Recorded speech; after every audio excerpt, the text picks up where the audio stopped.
वर्ग का मतलब बताएं, उसमें 4 भुजाएं होती हैं और सभी भुजाएं आपस में बराबर होती हैं, और एक शर्त है कि सब कोण क्या होंगे? 90 अंश होंगे। यहाँ तक बात समझ आ गई? तो प्रश्न कह रहा है कि एक वर्ग है, उसका क्षेत्रफल दिया हुआ है। तो क्षेत्रफल का मतलब वर्ग का क्षेत्रफल क्या होता है?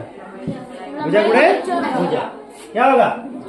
भुजा गुणे भुजा, मतलब भुजा में हम उसी भुजा का गुणा कर देंगे तो क्या मिल जाएगा? उसका क्षेत्रफल आ जाएगा। यही है। अब मत यहाँ पर दिया हुआ है क्षेत्रफल, पहले से दिया है। कितना दिया वो पढ़ो। क्षेत्रफल दिया हुआ कितना दिया? क्षेत्रफल पढ़ो। 0.00000 आगे 3 7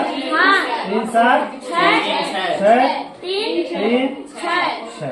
ये वर्ग में दिया होगा। क्षेत्रफल हमेशा वर्ग में दिया रहता है। किसमें? वर्ग सेंटीमीटर। ये दिया ना।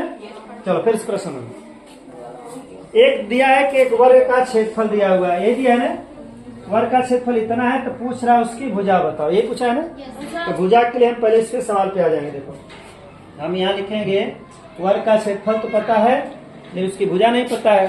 तो हम एक भुजा मान ले रहे हैं x है, तो ये भी कितना होगा बोलो? x। ये कितना होगा? x। ये भी कितना होगा?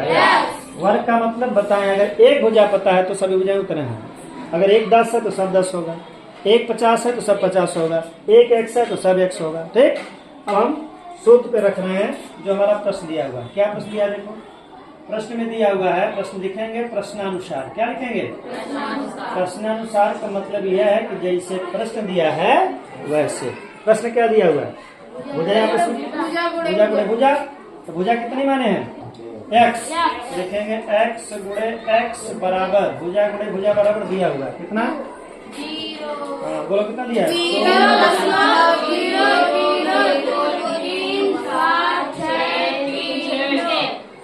यहाँ तक बात समझ आई? कक्षा 7 में देखो बीजगणित का गुणा है कि नहीं? अगर x में x का गुणा करेंगे तो आएगा कितना?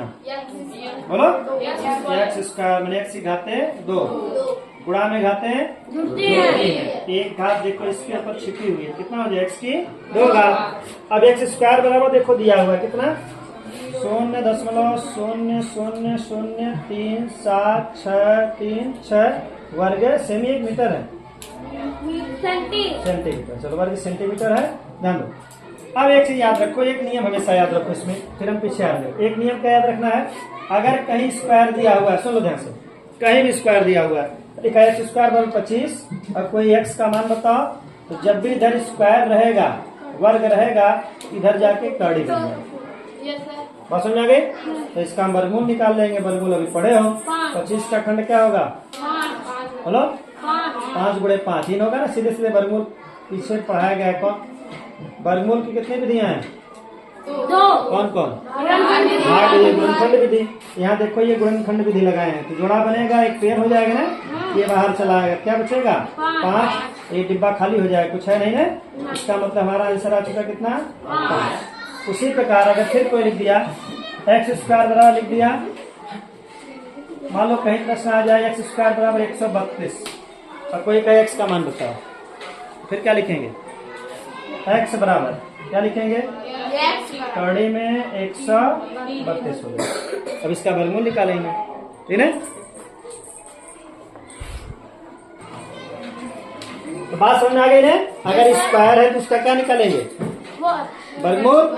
अब देखो पीछे आ रहे हैं अपने प्रश्न पर। हमारा प्रश्न भी यही था। देखो क्या प्रश्न था? देखो लिखा है x स्क्वायर बराबर इतना दिया हुआ है, तो सीधे सीधे क्या लिखेंगे? अब x बराबर बोलो क्या करेंगे? इसका वर्गमूल ले लेंगे। अब लिखेंगे कड़ी में टोटल उतारे कितना?